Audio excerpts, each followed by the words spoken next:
What's up, gamers? My name's Gwen. This is Moral Queen. Me and her, we're gonna try and set the record for the fastest Maxcape on an iron that never accepts help from another account unless it's 100% necessary to do the content. No, I'm not the best at anything. I don't have a 200 mil, I haven't changed any metas or been the first to do anything important, but I do have a maxed UIM with endgame gear.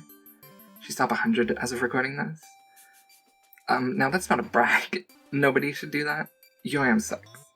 But my point is, I don't think I need to be the best at anything to do this. All I need is what I have.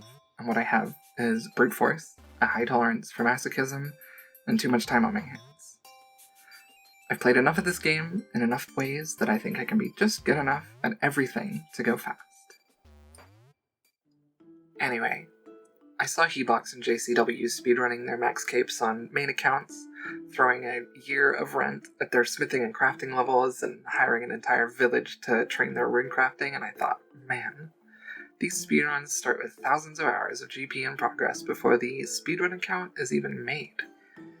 So I started thinking about what the opposite of that might be, to achieve a Maxcape on an account while never once benefiting from the progress, time, or presence of another account in as little in-game time as possible.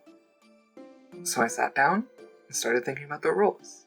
They're in the description if you want to read them, and I came up with the basic groundwork for what I like to call the Iron Maxcape Speedrun Moral Percent. Basically, it means no ults, no carries, no dancers, no firelighting ults, no tanks, no interacting with other accounts ever, unless the game forces you to do so to do the content.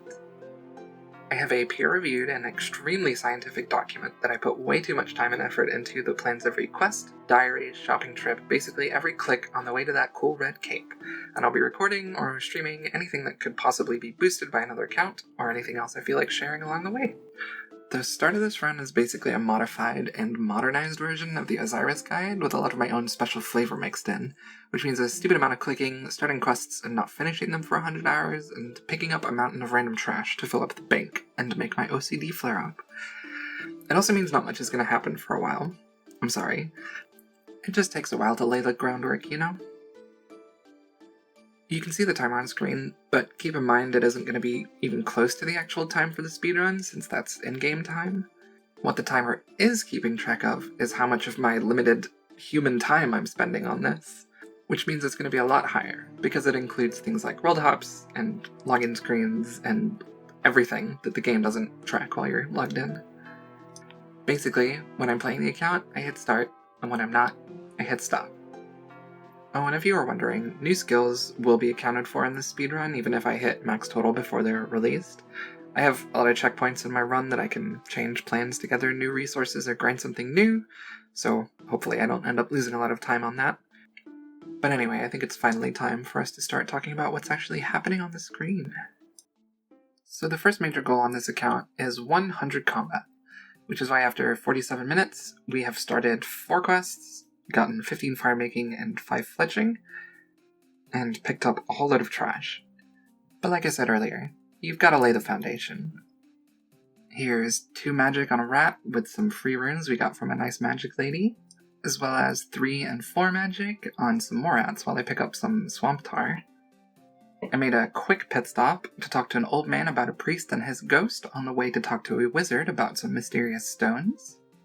Then I stole 3 cheese from a witch, and then bought some alcohol, before moving on to the next step of the X marks the spot quest, and then realizing that the person I'm standing next to was a UIM that wiped that day, and then I made fun of him,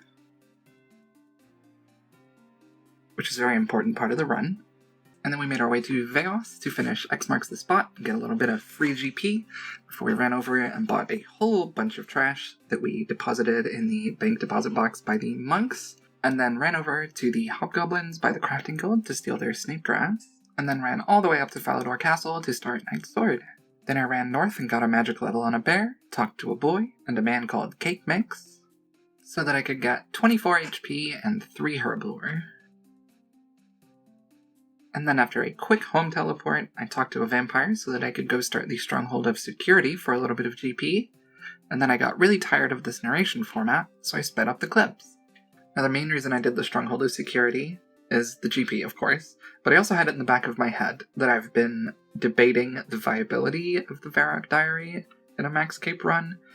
It seems it might be helpful for the Grand Exchange teleport, but the Varrock body doesn't fit into my routing, and the XP labs don't mean much in the long run, so I'm still not sure about that one. Anyway, after picking up a bunch of iron bars, we went through the Castle Wars portal in Ferox to Castle Wars, and then ran to Yanel so that we could go to the Hunter and Cooking Shop to buy a bunch of random supplies for quests that we're going to need in the future. Which put us in a nice spot to run up north to start the Monk's Friend quest, steal a kid's blanket, get attacked by someone who steals kids' blankets for some reason. And at that point, I made the great mistake of forgetting an axe that I can actually use. I thought I was going to chop down a log. Turns out you need 5 wood cutting to use a steel axe. So I logged off, recalculated a little bit, and ended up having to walk all the way to the bank. Whatever, it doesn't matter in the long run. It's just annoying. After that ordeal was over, me and the monks had a party so that we could relax and get over it. It was wild. You should have seen it. They taught me how to woodcut. Crazy. So once I got over my hangover, I went and put those skills to good use. I thought it would be a good idea to use the RuneLite screenshots for every level, and I could just pop them up on screen, and it'd be cool. But then I realized it'd probably be a good idea to have the speedrun timer actually in the screenshots, so you can see the time difference between them. So I do that in a second, but for now you get this nice little spinny montage. Annoyingly, I did waste a little bit of time here, but time at this point kind of doesn't really matter, because you're not really losing that much in the grand scheme, but I did come up with a much better oak cutting and fire making method for later. After our woodcutting montage, we ran north a little bit to start stealing some cakes. We also banked some bread and chocolate cakes for quests and things like that, but then started dropping them for the normal cakes so that we could have Wintertodt food. And then I moved over to silk stalls so that we could get 25 thieving. That's also for an Artie diary requirement, as well as some quests. We need silk for that. And then I went over and started poking some sheep. It's a pretty easy quest. I don't know why people complain. I then finished Sea Slug for 24 fishing, extorted a silk merchant for his own stolen merchandise, bought a house, bought some crap, started dwarf cannon, and then fixed my timer. I then had a quick chat with this man, where I lied about my barbarian assault skills, and then settled in for a little while to pick up some planks. After I got 200 of them, I started Alfred Grimhand's Barcrawl, Waterfall, I helped out Femi, bought some arrow tips as well as some other stuff at the Grand Tree, finished Plague City for 15 mining, and started the Daddy's Home mini-quest, which has the longest cutscene in the entire world. Then I got a bunch of construction levels from that. It's great. Love that. Finished Jungle Potion for the biggest brain plan I've ever had. I was going to start woodcutting at this point, but I remembered, like literally last second, I was about to take my axe out of the bank, that the Gout Tuber is more successful at lower woodcutting. So I got it in less than an hour, and I was so happy. After that monumental success, I decided to run to Falador, where I could do my new oak woodcutting and fire making methods so that I could get 50 fire making. If you're curious what's going on here, I'm basically stealing this farm's rats so that they can attack me and stop my skilling cycles. If you would like a guide, it is on my channel. It's actually a super fun method. I'm kind of sad that it will never be relevant again. Whatever. So we talked to a ghost, we bought a chronicle, and then we made our way over to Rimington to use all of the planks that we had just picked up, which got us up to 22 construction. Then while I was at the Port Sarum fishing shop, I realized how expensive anti-poisons were for the Gout Tuber grind, and bought less feathers than I wanted to. But again, nothing is a big deal at this point. Anyway, we started fletching on the way to Veos, so that we could go to Port Piscarilius, and then make our way up to Arceus.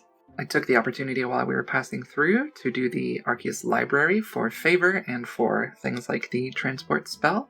I also kept fletching while I was doing this, got a bunch of fletching levels. I finished my runecrafting training at level 2, it's for a special reason later, and then I got 15, 16, and 17 magic before finishing 100% favor and heading on off to Wintertodt for 46 fletching, 80 fire making, and 50 construction. And that's where I'm going to leave it for this episode. You can see my skill tab on the screen right there, as well as the bank scrolling up here if you want to take a look at what I got from Wintertodt. I promise the next episode won't be only Wintertodt. I'm done with Wintertodt. I hate that place. Anyway, thanks so much for watching. I will see you next time. Bye.